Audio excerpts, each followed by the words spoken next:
Hello and welcome to the What the Falk podcast review show for Euro 2020. England have started their Euro 2020 campaign, with a 1-0 win over Croatia. And whilst it wasn't vintage, a win is a win is a win, as I like to say. Joining me to react to the show is two regular voices. The first in the shape of Scottish-sounding England fan. Ian, how you doing, mate? You all right? Yeah, I'm sound. Yeah, good. Yeah.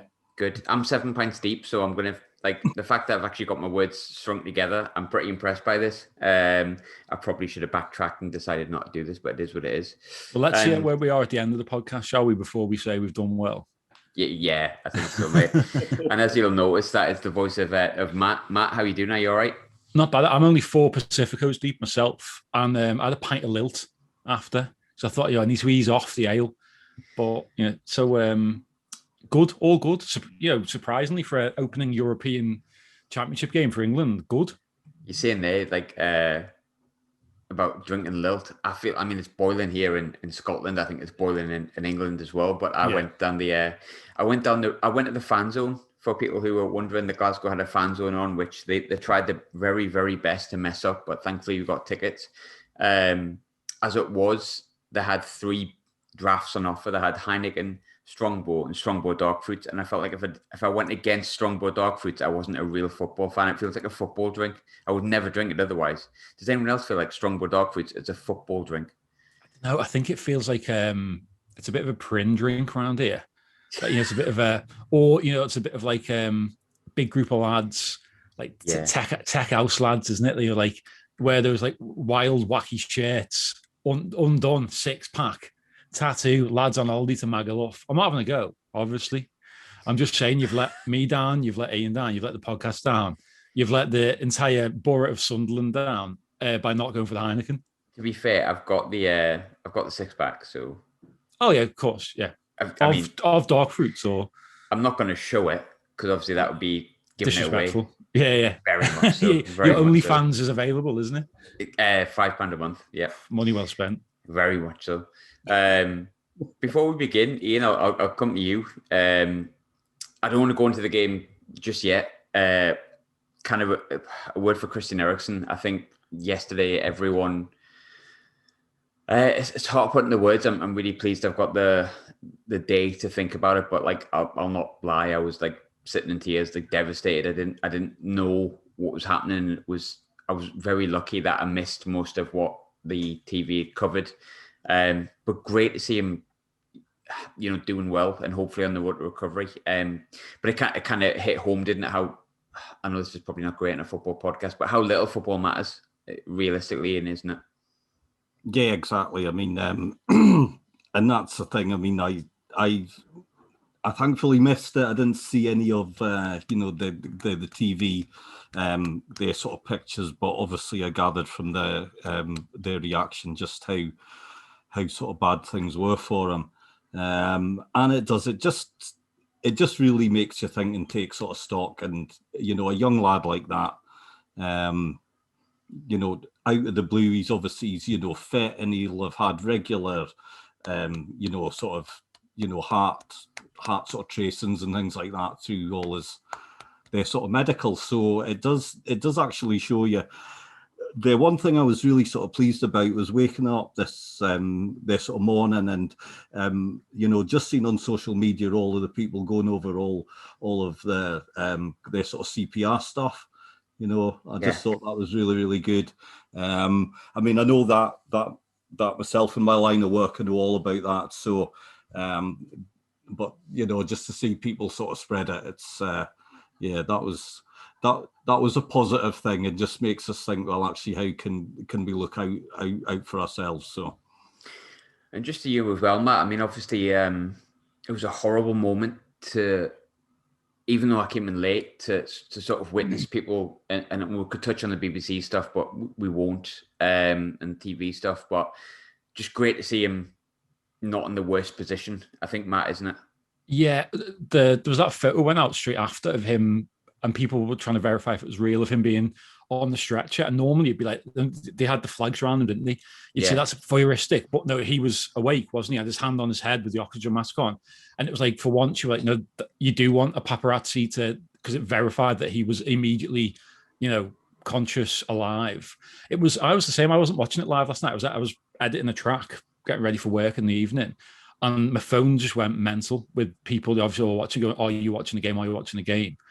And immediately I just went and put the tail and sat there and like in silence almost. You're watching the aftermath of it, going, you don't know what to make of it. And I agree with Ian there about saying about all the stuff of CPR. I've thought for years that why is basic CPR training and other sort of like recovery position and that it should be taught in school. It should be taught in primary school.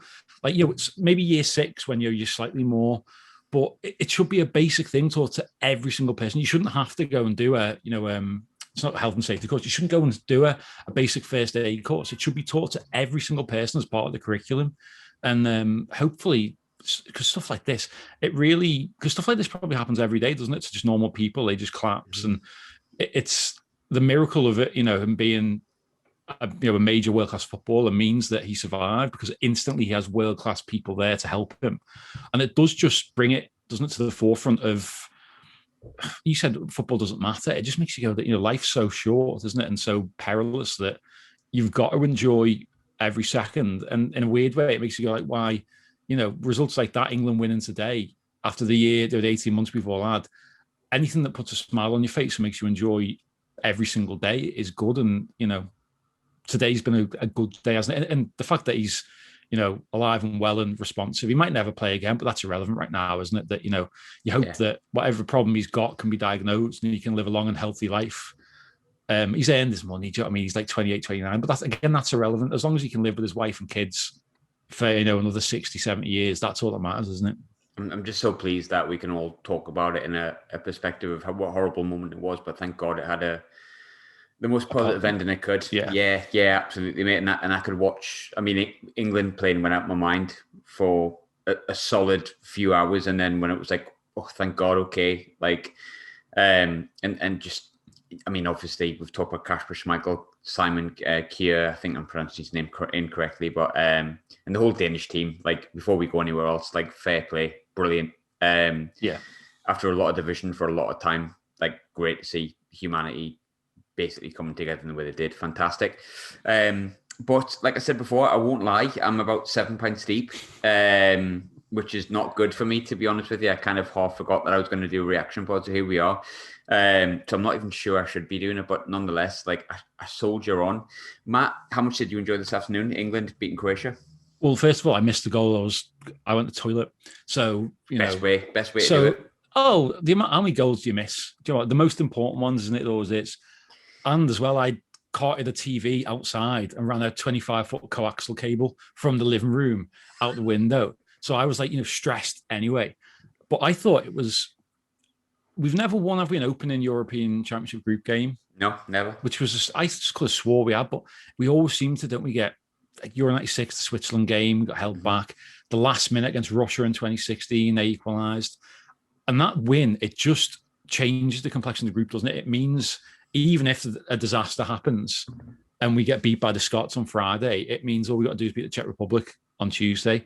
I thought it was a really good performance. They did not have a chance. They had the half chance, didn't they, in the second half, the half volley was at Kramaric and he dragged it wide.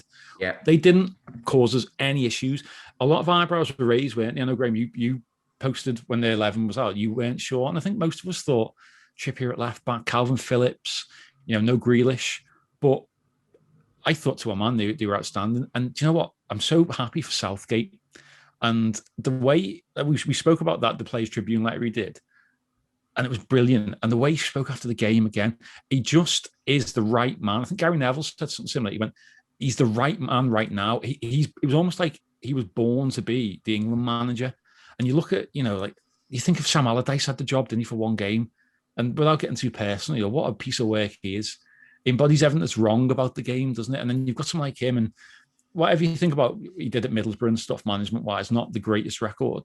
His record as an England manager is brilliant, and he's bringing through that young hub. I thought Foden, he was so unlucky, wasn't he, with the early effort. First 10 minutes, we really didn't. Yeah, we really got at them, didn't we? And pressed. It was a high press. And the thing is, you're not going to. These games, you're never going to go and just spank someone 4-5-0. They're a decent, it's still a really good side. Aging, yeah, but they've got quality all over the pitch. It's going to be a tight game. We took the big gilt-edged chance Sterling took. We had some others. Kane, great defending at the back stick, and we had a couple of free kicks. Trippier couldn't quite repeat his heroics of 2018. I thought it was a fantastic opening tournament performance and a thoroughly deserved 3 points. Yeah, I agree. Ian, how did you feel about the performance in general? How are you feeling sort of 2 hours after the game, or 3 hours, however many hours, 4 hours, 5 hours, yesterday, whenever it was? Well, it felt, first the 20 sort of minutes, it all felt very, very sort of typical England, front foot, but actually failing to their score. And I was like, oh, here we go. They're going to back in, they're going to score, we're going to scramble a 1-1. It's going to just be, that usual dull, their sort of opener. So actually, when we took the front foot again, and scored and actually saw the game out and looked really, really, they're sort of comfortable. I must admit, and we've been having a laugh in my house about this, because I am the only English their person in it. So, and I was kind of just sort of laughing with everyone about, football's coming home, and I've seen loads of tweets and people are saying that, and I've not thought it myself. I must admit, I've been very sort of downbeat on the lead in, for me. But afterwards, I must admit, I started having a little sing song and and feeling good about it. So there's a part of me that was just like, kind of like, oh yeah, that was good, that was solid, that was great. But then I was also like, hang on, Croatia's still pretty good. Like I said before the game, I was like, I'd be totally happy with a point. I'll totally take the point, like a point. In terms of performance, I think it wasn't vintage England. It wasn't like the best performance you've ever seen. I'm not going to in years and years time be like, oh my God, do you remember that time we beat Croatia 1-0? It was kind of like, it ticked boxes, it did the job. But essentially, it's the first time we've won in Europe, in European tournament, the first game. I don't really remember Croatia having a chance, really. I think Matt touched on it before, but it was almost workmanlike, which sometimes you don't get used to with England. We're either brilliant or we're not in major tournaments. But Matt, the performance as a whole, what did you make of the performance from sort of start to finish?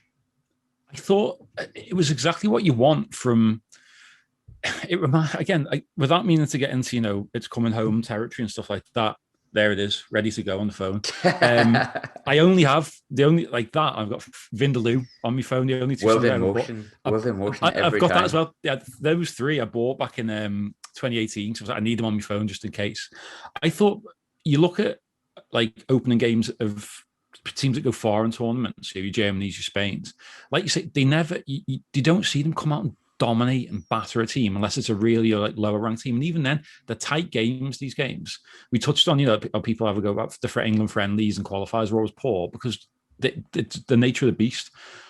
I thought it was a really solid professional, and it's the sort of one where a team, there was so much still there.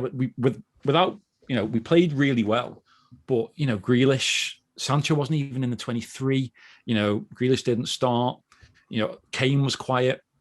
It was a game where, Foden did well, but was quiet. It was like Sterling was the main man today, wasn't he? He was involved in everything. And it's a game where, against Scotland, Grealish might play and it might be his game. And then against the Czech Republic, Kane might score. That it shows the strength and depth, I think. And it shows that I think he's going to pick a team for every game. It's not going to be a case of this is the starting 11. It's going to be, this is the team that I think will beat Scotland. This is the team I think will beat the Czech Republic.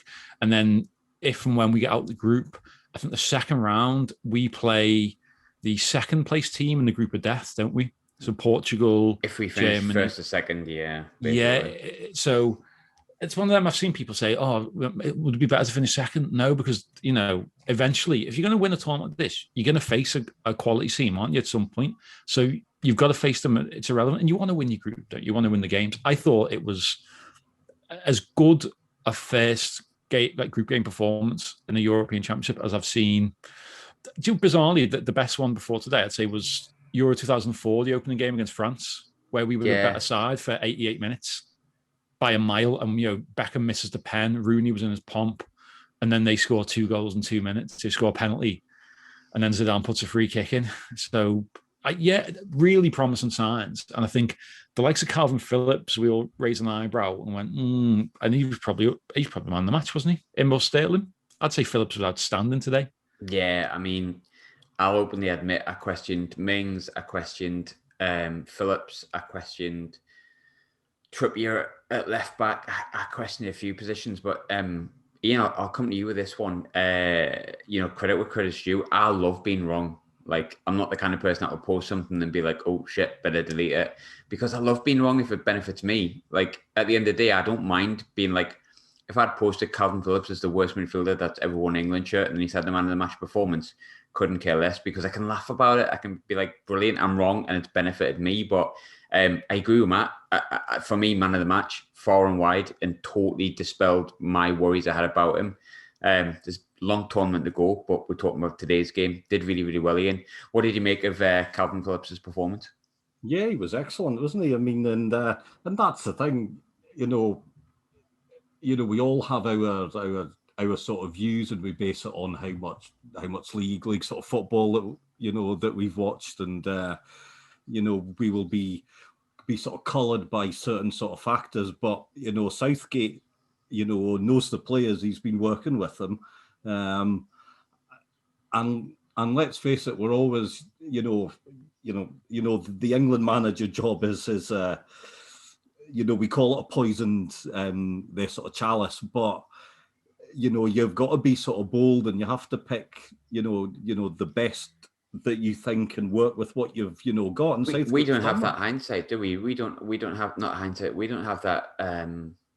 And you know what, football's full of opinions, and it would be disappointing if it wasn't, because podcasts wouldn't exist. So and football wouldn't exist probably, but Southgate does have that benefit of seeing players week in, week out, day in, day out, and ahead of the tournament. And you've got to say, based on today, I questioned all the ones I said before, and Phillips was probably the one where I was like, oh, Calvin Phillips, because I was like, a good player, but is he first game at the tournament sort of against Croatia again? Oh God, Modric, I'm not sure about that. But I mean, you can disagree with me here and if you want, but he was man of the match, wasn't he? Oh yeah, definitely. But I think as well, I mean, he's, and you think, oh well, Leeds and first their season back, but if you're working with top class, their sort of coaches, then you can fit into this, England side, and actually, play your best and actually do that, man of the match, and their sort of performance. And it's actually great to see their sort of players actually really sort of grasp that. I mean, how many times have we watched England and, players who we think will do well, turn out to be quite good. Yeah, sort of average, and actually he's a player who we might think of as being, sort of good, but not they're sort of great, but he's absolutely grasped it. So, fair play to him. You need a water carrier sometimes, and I think Declan Rice is probably the one you look at, but to be fair, they're both really good. I think Declan Rice got a bit of heat today. I've seen a few people being a bit despondent, but I'm not going to touch on that because I thought we were fine. But Matt, I'll come back to you. I think I touched on it before about my lineup, and I openly was questioned Mings. I'm still probably going to question Mings moving forward. Phillips, I definitely questioned. Grealish is like my favorite person on the planet at the minute, and I was devastated he wasn't playing. But originally, before the game, what did you make of the lineup? I saw it. I mean, May came around to watch it, and I hadn't seen the lineup. I was shocked with the misses. Typical Sunday morning, afternoon thing to do. And I just said, "What is the lineup?" His first words were Trippier at left back, and I think we touched on it on the preview podcast before the tournament. I'm happy with that. Like, he's not, he's obviously not quite as good on his left as his right, but he's a wonderful footballer, and he's just won the Liga with Atletico. And even though he was banned for 10 games, I think he was their second highest appearance maker. When you're trusted by someone like Simeone, and the way they play Atletico, even in the league, I think the way they play suits preparing you to play international football, because they're so disciplined. And the way he plays is, and they don't play like any other like big side. And they broke the stranglehold over there on twice now in like 7 years.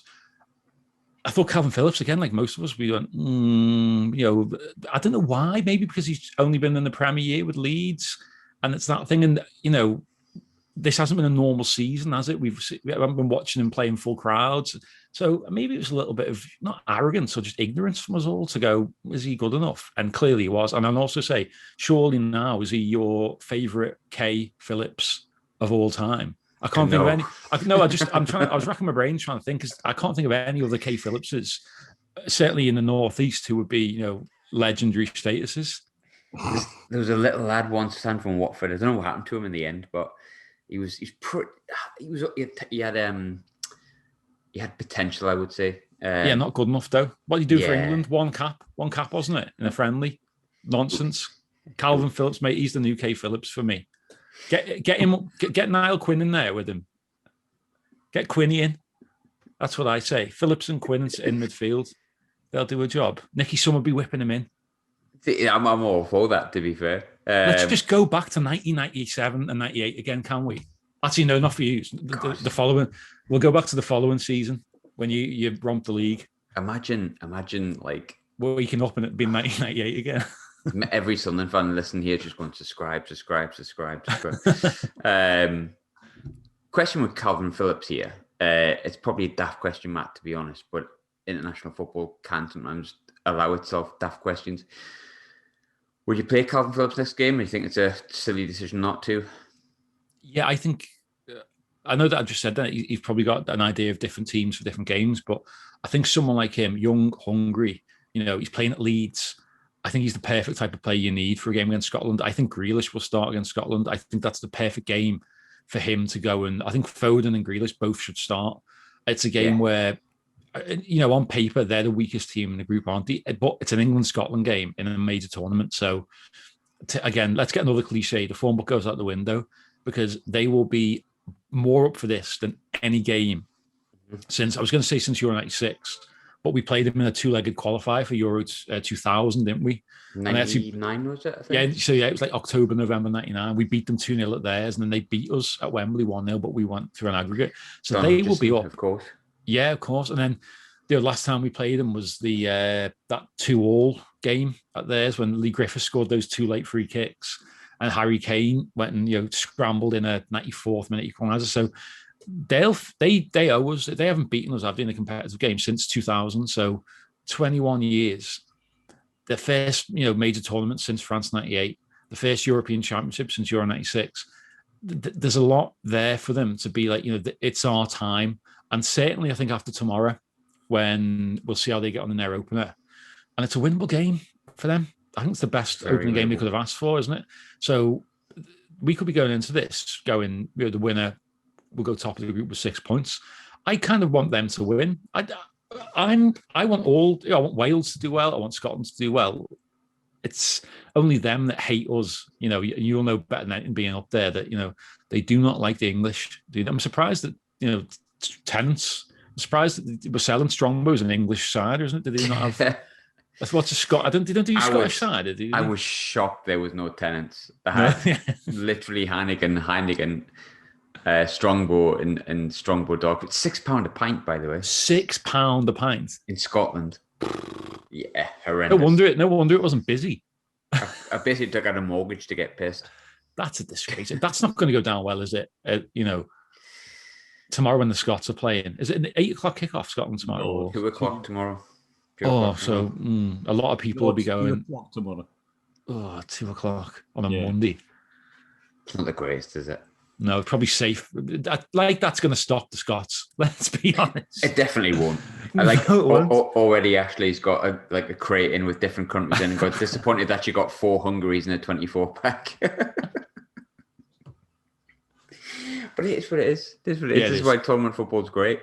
Ian, I think the first 20 minutes were great from England, and it's weird because we didn't score then. But I think the best segment of the game was the first 20 minutes. England flew out of the traps, and I've never seen a shot. I don't know if I'm just really, really, really drunk, but I've never seen a shot go that close to going in and Phil Foden's shot. there's a lot of hype around Phil Foden. What did you make of his performance in total, Ian? I think he started really well. Their sort of movement was absolutely brilliant. They're sort of cutting in, look really lively. They're aware of the other players that are around him. Again, like I sort of touched on earlier, just typical they're sort of England, that we couldn't actually stick one away in that opening sort of burst. I did think he faded a bit as the match went on, but he is a young lad. I would imagine. I mean, my part of Scotland's absolutely roasting, so I would imagine that the Wembley was even worse. So, he was really good. Yeah, and if Southgate's got their faith in him, he's just won the league. He's been in. They're the Champions League, their final. So, he's going to be up for it. So I hate to labour on any negatives at all, because if I'm totally honest with you, there's not many. But I like to have balance. I thought, and it's a player I really rate, Kyle Walker, Ian, was a bit off colour, shall we say. He wasn't the best. What did you make of Kyle Walker's performance? Would you potentially, with the fact that we have 1,000,001 right backs at the tournament, would you potentially look at maybe changing him for one of the other 1 million right backs that we have? Well, again, I think we've got to trust their sort of Southgate there, don't we? I think the Scotland game will be there, and they're interesting about who plays on their left, against who's our right back, because I mean we both know how sort of talented Scotland are down that left hand side. So absolutely, So there's sort of choices there. I think as a whole, the back four actually looked fairly solid, even though on sort of their sort of paper and in my head I wasn't really thinking, this is a good sort of choice here, but they're the job. So Tyrone Mings, I've chatted about before, and I'm fine with him in the squad. I wasn't 100% sure with him being a starter, and I'll be honest, I was a bit when he started. But Tyrone Mings has everything that you want in a footballer. He's massive, he's fast, he's strong, he's confident. You had a good game today, Matt. Do you just keep Tyrone Mings in unless Maguire is fit next game? Yeah, and he also used to be a mortgage advisor, didn't he? Apparently, before he was a footballer. So another string to the bow for us. I like my centre halves to be good with the money and good with property. So they said on the commentary that they think that Maguire might be fit for the third group game, but you've got a feeling that if all goes well and we beat Scotland and we go into that last group game already qualified, needing a point to top the group, you don't want to. We've seen so many times, aren't we? Like Michael Owen and Rooney, injured players, and even Beckham coming back, and Rooney's done it a few times where they bring them back and they're not fit. But I think Maguire's different, isn't it? For a centre half as well, it's not a game-changing type of player. I don't think someone like him, his injury wasn't like super sick. The other ones were like real serious injuries, weren't they, that they tried to rush back from. Mings, I agree, he's a weird one. But I speak to a couple of Villa fans, good friends of mine, and they tell me they're like, he's not even the best centre half at Villa. Conser is. Yeah, and they're saying that. But I think, like you say, with Mings, he's a big physical specimen, and Southgate likes him. I think, and there's a few players there, and you look at the Mason Mount situation is another one where you go. A year ago, people were like, "What is Mason Mount doing in this England squad? What is he even doing in the Chelsea team ahead of the assortment of riches they had, the Kovacic's, Havertz's and stuff like that?" And I think you don't hear that anymore, do you? That Mason Mount isn't good enough shout is gone because they've seen, and Tuchel, who's a top manager, loves him as well. He's very, very good, Mason Mount, to be fair. But you're right in what you're saying, yeah. I think he's a totally different type of attacking midfielder to Grealish and Foden. I think they're so explosive, aren't they? Yeah. I think, ironically enough, Mount was more of a Lampard type. Mm-hmm. And you always used to have that Lampard-Gerrard comparison. Who's the better player? And I was always, both wonderful world-class footballers, I was always more on the Lampard side of things because Gerrard would do things like Gerrard's highlight reel would be better and more, amazing to watch. But Lampard was just like again, let's get another cliche, like you're a Rolls Royce of a footballer. Mm-hmm. Everything's smooth. He doesn't make long bursting runs, but he's just constantly in the right place at the right time. And he's constantly does the right thing with the ball. I think Mason Mount is the Lampard. I think Phil Foden and Grealish are competing to be the new Gaza. And, who does that leave? Who does not leave in the squad? Who's the next Shearer? Kane is obviously the Shearer. So who wants to be the Teddy Sheringham? Who wants to be the Ince? There's a big one with Kane today. And again, there was few negatives for me. I would love to have won 7-0 and been a mate like Holland in Euro 96, but it's not going to happen. But Kane was quite deep today, wasn't he? It was a bit of a different game from Harry Kane today. I would like to see. Well, I thought again, this bit. This sort of annoys me slightly. So Kane is their sort of captain up, and I must admit, I thought halfway through that second half, I thought actually bring him off, get Calvert, they're sort of luring on, but is he their sort of talisman? Is he going to bang in 6 goals? And he's good, but is he the same? That's the thing, isn't it? It's like. I could never see Calvert-Lewin winning us a European Championship. I could see Kane winning us, and I feel, God, I hope Calvert-Lewin can eat my words, and this is recorded forevermore. And he wins us the Euros in the last minute of the final. But I really like Calvert-Lewin like an awful lot. But Kane's just got that experience, and he's got that kind of, oh God, he could win the Golden Boot, and he could drive us there, couldn't he? So I'd like to be a bit further forward, but I'm really sort of splitting hairs, mate. Ian. One thing that I wasn't 100% sure on throughout the game, and I know Matt said he thought he played quite well, and I don't think he didn't. I just didn't like him having to keep on cutting in on the right hand, like onto his right foot. Trippier, do you change Trippier, or do you continue him against Scotland? Would you maybe put like a left-footed player there, considering we've got 2 good left backs, I suppose? Yeah. Again, I mean, there's Chilwell and Shaw, isn't it? Yeah. Yeah. Shaw I've always got my doubts about, but I mean, again, he's had a decent season. Not a fan of Luke Shaw. The dog has spoken.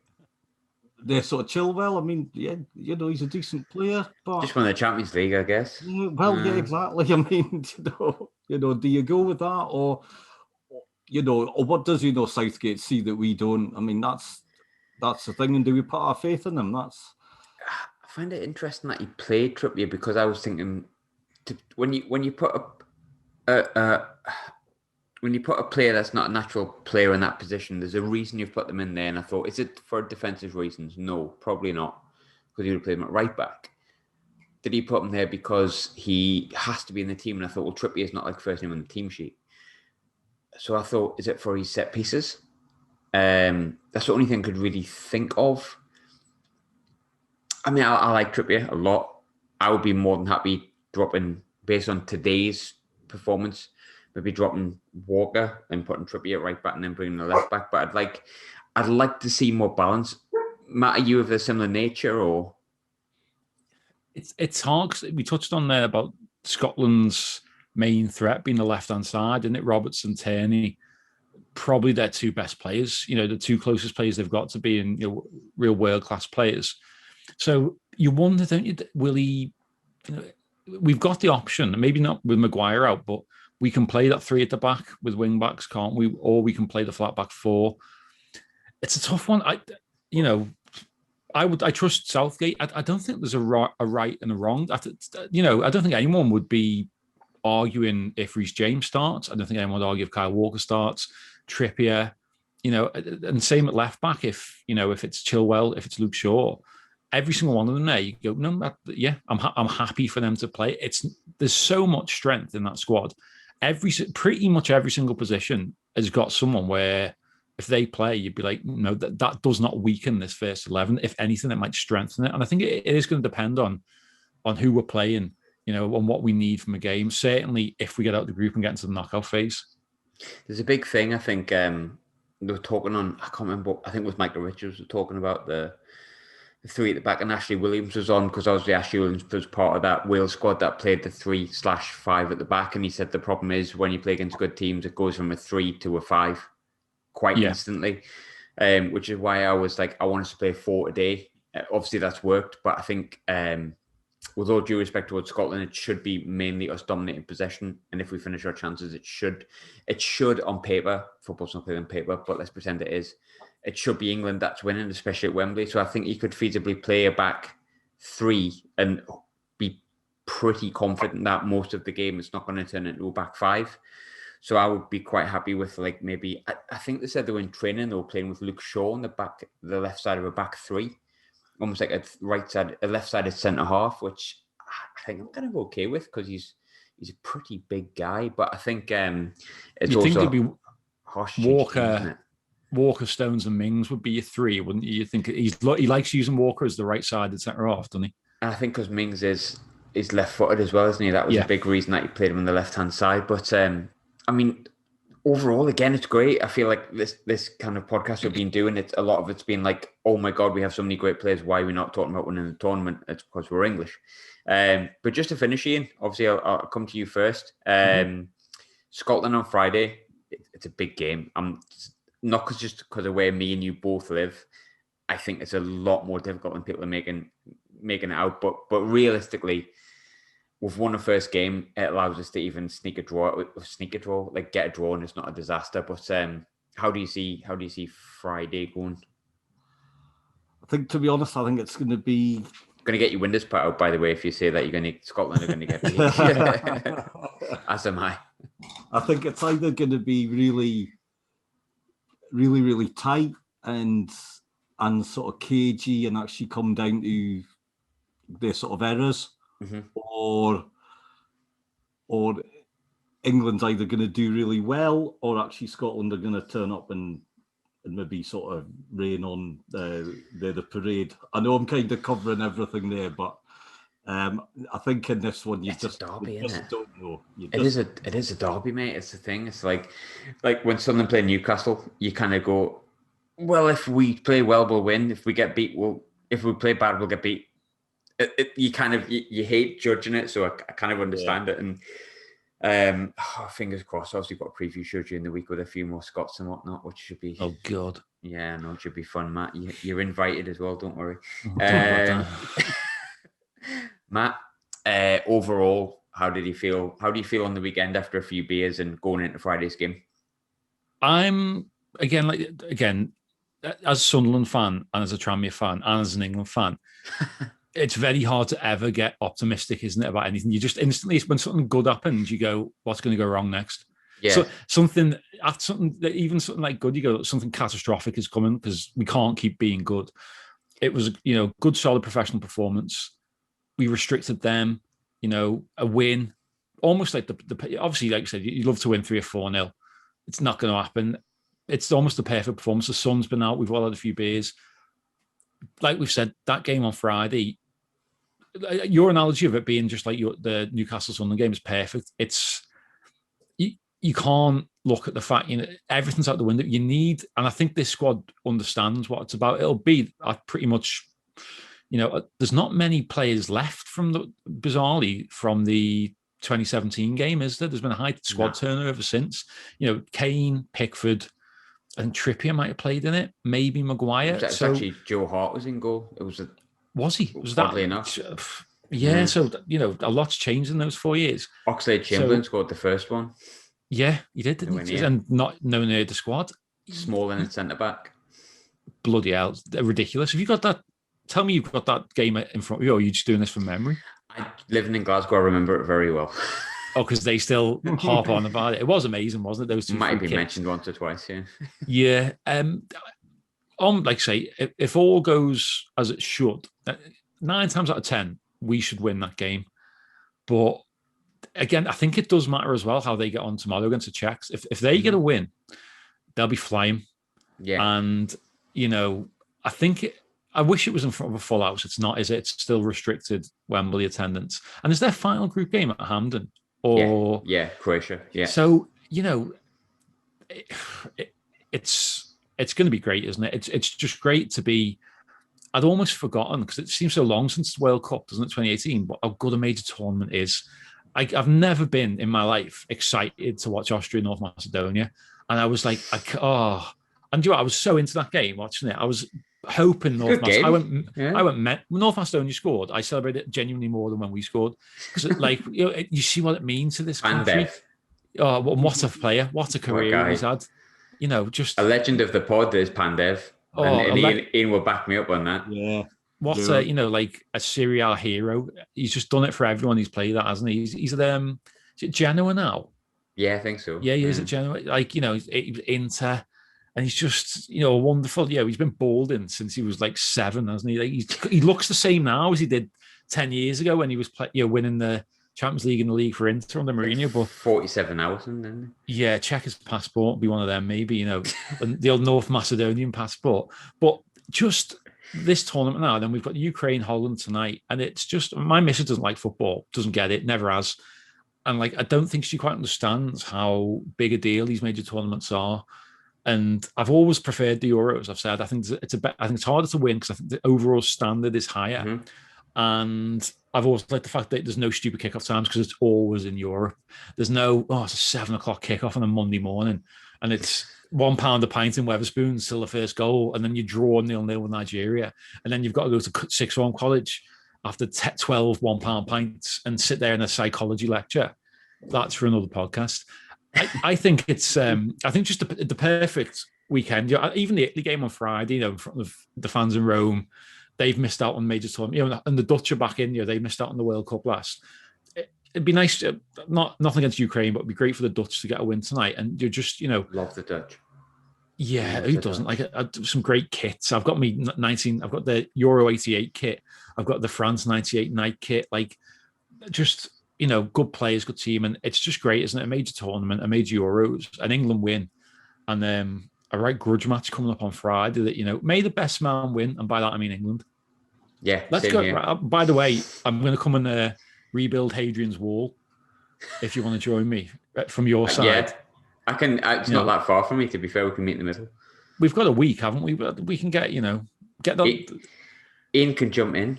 Well, before, does anyone remember? Right, before we played them in Euro 96, I've tried to find this anywhere, and I can't find any trace of it. It was a show broadcast on, I think, Channel 4 the Friday night before we played them, and it was called England v Scotland, the Ultimate Decider. And it had Nick Hancock representing England. It was in like a studio with England fans on one side, and it had what's his name, Gordon, the Scottish comedian, Gordon. It's not Gordon Burns. He did the Krypton Factor. What I forget. He was on all the Scottish sketch comedies. His name's Gordon something, and it was Father Ted. The actor who played Father Ted was the referee in the middle, refereeing it, and it was them basically arguing who's better at stuff like culture, food, stuff like this. And in the end, I think Scotland won 5-4, and it was so funny. And I can't find any trace of it anywhere. It's not on YouTube. I can't even find on IMDb that the show existed. It was Gordon Kennedy, yes. It was. If anyone's seen it, please do send it in. England versus Scotland. Yeah, the Ultimate Decider, it was called. Do a live watch along if we can find it. Be great. Yeah, it was so funny. We've had nothing else to do for the best part of 15 months, so we might as well. Ian, Matt, thanks as always for popping on. If you're listening, subscribe and that, whatever you want, do what you like, don't care. But if you want to subscribe, you can. Hopefully, we'll do plenty more of these reaction shows for England specifically, because I'd like to win stuff because it's nice. But thanks for joining us, Matt. Thanks for joining us, Ian. Hope you had fun. Pleasure. Yeah, it's been great. Cheers. Sound, lads.